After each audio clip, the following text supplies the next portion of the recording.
حضرت کی خاص تواضع فرمایا کہ اللہ تعالیٰ جس سے چاہیں اپنا دین کا کام لے لیتے ہیں، یہ ضروری نہیں کہ جس سے کام لیا جائے وہ عند اللہ مقبول ہی ہو۔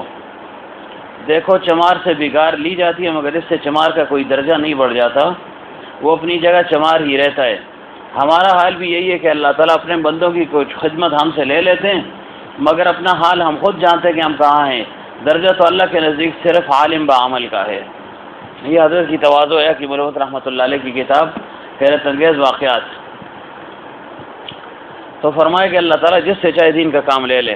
مقصود یہ کہ اللہ تعالیٰ نے دین کا کام بہت لیا حضرت سے، اور 14ویں صدی ہجری کے مسلمہ امام اور مجدد گزرے ہیں۔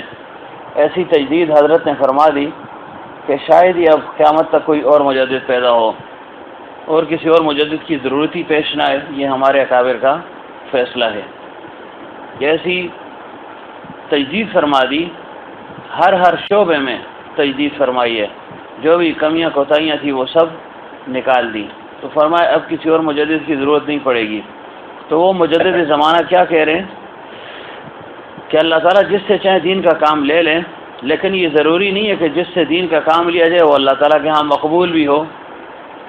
یعنی کسی سے کوئی کام اللہ تعالیٰ لے رہا ہے تو اس سے اس کی شان نہیں بڑھتی کہ وہ اللہ کے ہاں مقبول بھی ہو۔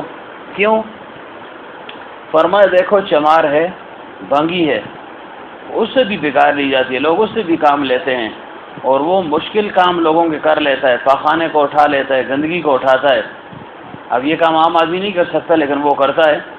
لیکن فرمایا اس سے وہ چمار جو ہے اس کا درجہ بڑھ نہیں جاتا، وہ چمار ہی رہتا ہے، چاہے وہ جتنی بھی تواضع اختیار کرے، جو بھی کرتا رہے، لیکن چمار ہی ہے۔ تو فرمایا یہی حال ہمارا ہے کہ اللہ تعالیٰ نے کچھ بندوں کی خدمت ہمارے ذمہ فرما دی ہے، ہم سے اللہ تعالیٰ وہ خدمت لے رہا ہے۔